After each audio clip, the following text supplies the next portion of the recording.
be able to provide an update with regards to the vaccination rollout, but also the national response to support those states and those people who are facing challenging days. And there are challenging days, but there are real signs of hope at the same time. We're seeing that both in our vaccination numbers, but also the containment that's occurring within New South Wales and Victoria, and we are confident that South Australia will also be able to manage the cases that have appeared in their jurisdiction. Let me begin with an update on the vaccination program. As we know, last week was a record week with the figures that were provided by close of business Sunday, 975,716 vaccinations around Australia, or almost 1 million Australians being vaccinated within 1 week, and that's an immensely important step forward, both as a symbol but in terms of practical protection on a mass scale. In addition to that, today we have seen a record first day of the week for vaccination figures. 169,911 people were vaccinated yesterday. That's 15,000 more than on the previous highest Monday. What it shows is that as the vaccines come in, people are stepping forward. Our GPs, our nurses, our states, our Aboriginal community-controlled health organisations and our pharmacies are all playing their role, and I want to thank them. In particular, what this means is that we now have approximately 60% of over 50s that have been vaccinated, 68% of over 60s and 75.5% of over 70s. So the greatest protection to those who are most vulnerable. In terms of our total doses, we've now reached almost 10.3 million, 10,295,444 vaccinations, including 2.9 million people who are fully vaccinated and 7.3 million, or 35.7% of the eligible population who've received first doses. With regards to points of presence, it's worth noting that these have continued to increase, and we now have over 5,653 Commonwealth points of presence, supported by over 870 state points of presence, which means that there are now 6,526 places where you can get the vaccination in Australia. I will just add another little point, which is related in terms of public health in Australia, that in an average year over the last 5 years, at this stage we would have had 53,000 diagnosed flu cases and sadly 157 lives lost. At this point, there have been 408 cases of diagnosed influenza in Australia and 0 lives lost. It is an important byproduct of all the things we've been doing as a nation. Now, with regards specifically to the latest news from South Australia and Victoria today, these are difficult decisions but understandable, and decisions we recognise as necessary.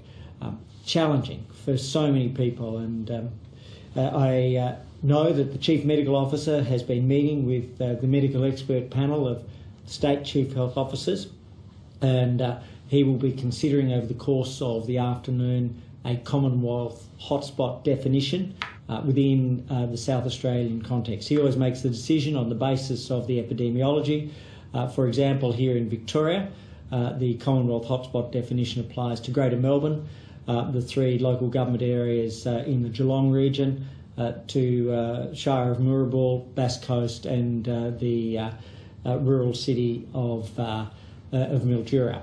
And so we'll make that decision in relation to South Australia, as he does on his own basis. But we will as well consider mental health support and PPE, or personal protective equipment support, as we've done in Victoria and New South Wales. Another important thing is that 137,000 Australians have set forward for tests in the last 24 hours, and that now takes the figure to over 23.1 million tests around the country. And so I want to thank people, and the critical messages are to be tested if you have symptoms, to step forward if you are eligible for your vaccinations, particularly do not neglect the second vaccination, and if you are in an area with restrictions, please stay home. Now, I also want to make the point, one of the things is not to neglect the ordinary health that we have, to call your doctor with telehealth. We've expanded the range of telehealth facilities that are available during the declaration of a hotspot. We've now had over 60 million telehealth consultations since it was instituted, but please do not neglect it. And in the same way, as a government, we're continuing with our work, and I'm very pleased to be able to announce as an example that Keytruda, a breakthrough immunotherapy, will now be made available from the 1st of August for 580 Australians with colorectal cancer. This is a particular form of bowel cancer. It's potentially a deadly condition, and this immunotherapy would otherwise cost $150,000 over the course of a year, and it would never have been within reach of the vast majority, the overwhelming majority of people with this condition. And in terms of maintaining our individual health beyond COVID and our work as a nation on maintaining individual health, a listing such as Keytruda for colorectal cancer to save people up to $150,000 a year, but above all else to give them real hope, is a very important sign. So there are challenges. We know that. Everyone in Australia sees this, and in a world with which has seen the number of cases on a 7-day basis increase to over 500,000 again, sadly, and the number of lives lost increased to over 7,800 on a rolling weekly average. These are issues that are not confined to Australia. There's a global pandemic, and whilst we have deep challenges, these challenges are vastly less than are seen in so many other countries. So I want to thank all Australians and finish with the message that we know how to do this. We've done this before. We'll do it again. A year ago, we went through the agony and the ravages of the Victorian second wave. We're vastly better placed this time, both through vaccinations and the lessons learned from that period. And we can do it, and we'll do it again. Happy to take questions. I'll start, I think, with Jade. Thanks, Minister. There is concern about fleeting COVID-19 transmission at the AFL and AAMI Park in Melbourne. Once every Australian has had a chance to be vaccinated, would you like to see measures such as rapid tests, vaccine certificates, or time slots to enter venues to enable major events to go ahead next year with crowds at capacity?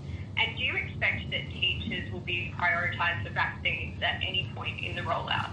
Sure. So on both those fronts, firstly, we know that the virus continues to evolve. The Delta variant is more communicable. That's a sad fact that has been evidenced around the world. We see in the United Kingdom now a 7-day average of approximately 40,000 cases a day and 40 lives lost. And so we will have to adapt. We have already indicated, so there's no news in this, that vaccination certificates are made available to all Australians through the Medicare Plus app that is available. And so through the Medicare app, the vaccination certificates will be available for all. Right now, the National Cabinet, in conjunction with the Doherty Institute, is doing the work on the 4 stages to proceed as we complete that vaccination program and allow for ourselves to make sure that every Australian who wants to be vaccinated, and we encourage every Australian to take that opportunity, is given that chance this year. And so what that means is that we'll continue to adapt. And as I said earlier on in the year, that means that we have to make sure that not only are there vaccinations, but why is it that our results in Australia are so different to elsewhere, even where there are very significant vaccination levels, it's because we've got all of the measures that we've put in place. Borders, testing, tracing, distancing, those first 4 rings of containment, and vaccination. So they all come together. Sorry, the second question?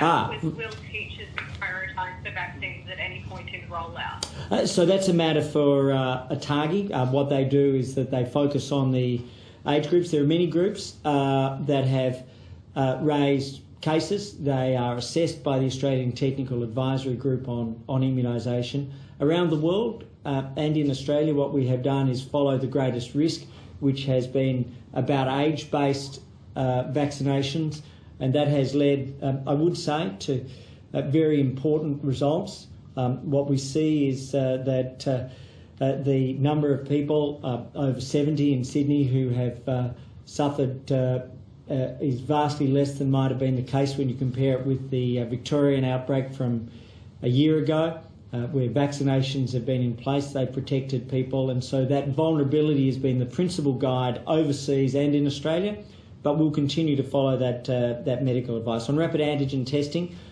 we've used it in India. We have used it in Howard Springs at Commonwealth level, and we are using it in a trial now in an aged care facility in New South Wales. So that will, I think, play an increasingly important role. The TGA's approved a series of rapid antigen tests, and they'll continue to do that, and then it will be up to the particular health authorities as to whether they do it. But as the Commonwealth, there are 3 examples where we've used it. Can I follow on to those questions before we go to the next? Briefly, yes. Just really quickly, look at the schools. We've had 11 Victorian schools exposed to an outbreak. Now you've got the Australian Education Union wanting teachers to be prioritised for vaccination. So, look, we understand that, and that's why it should be a medical decision. And around the country, and I did note the words of the Premier today. He recognised that there are many worthy groups that are seeking priority. What we've done is focus on the risk to the vulnerable in terms of saving lives, and that has been the advice of the Technical Advisory Group on immunisation, and we'll continue to refer questions to them and to follow their medical advice. Josh. Yeah, thank you, Minister. I'd like to ask you about some comments from Victorian CHO Brett Sutton yesterday. He said there is no absolute guarantee we can win against Delta. Do you agree with those comments? Does this strain now require a re-evaluation of how we think about social restrictions, contact tracing, government supports, that sort of thing? And I guess more broadly, what does the next few months look like until we get enough vaccine doses in the country? Are we going to be seeing these lockdowns over, small number of cases? Will we be seeing these continuing lockdowns as we're seeing now in 3 different states? So, look, I think it's important to step back and to understand where the world is heading, as well as Australia.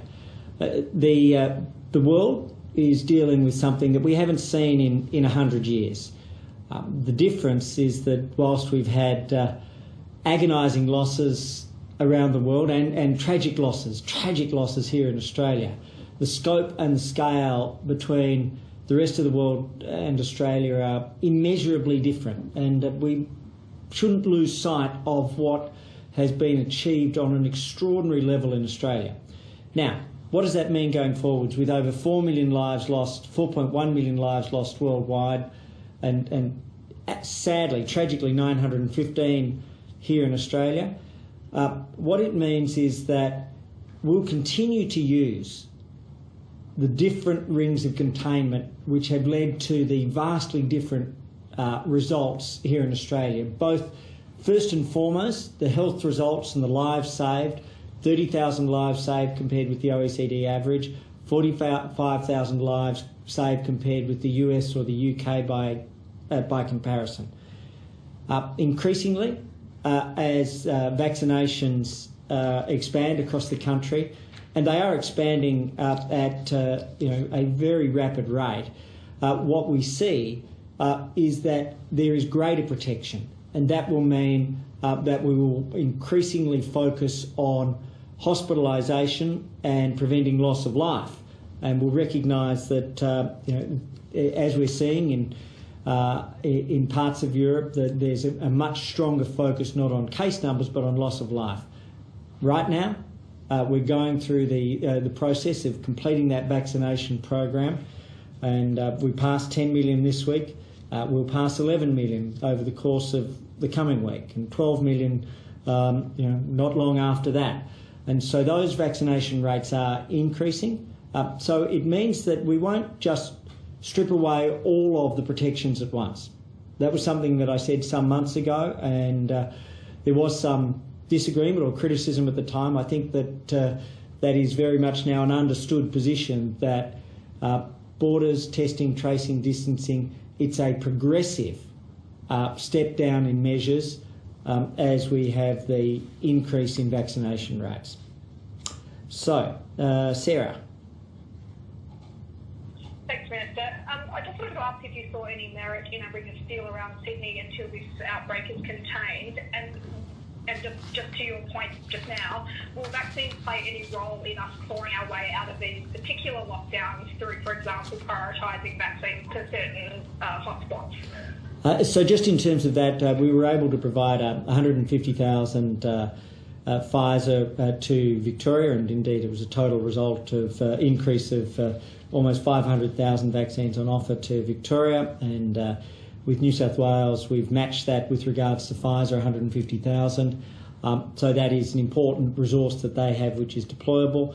The strongest, most immediate protection where there is an outbreak, of course, is the combination of testing, tracing and distancing. That's what's occurring. The New South Wales outbreak now is, I think, making real progress. We saw it reach 100 cases. On this day, a year ago, where I'm standing in Victoria, there were 275 cases. And not long afterwards, only a couple of weeks later, there were approximately 700 cases in one day. The difference now is that New South Wales has stabilised. And that is the most important real sign of hope in Australia today. There's more work to do, as the Premier said today, with regards to the infectious cases in the community. They are stable. They're in no significant way either decreasing or increasing at this point in time. So that process of mopping up is underway now. And what they've done is put in place arguably some of the hardest restrictions Australia has ever had. And they've done it at a very early time. I think the advice I have is that the lockdown measures in New South Wales came in on, I think, day 11. We've learnt from a year ago here in Victoria, and the whole country has learnt. I think the lockdown measures there were day 29, day 39, day 45. And so by acting early, by taking that knowledge, but also by putting in place some of the hardest restrictions, I'm not aware that construction has been halted anywhere else during the course of the lockdowns over the last 18 months. That gives us the best chance. So we saw runaway growth a year ago once cases hit 100. Now they've stabilised, and we know that there's a lot more work to do, and there'll be good days and there will be bad days. We need to be honest, good days and bad days, but they've stabilised, and now they are working on those challenging cases of community transmission. They won't go away overnight, but they'll get there.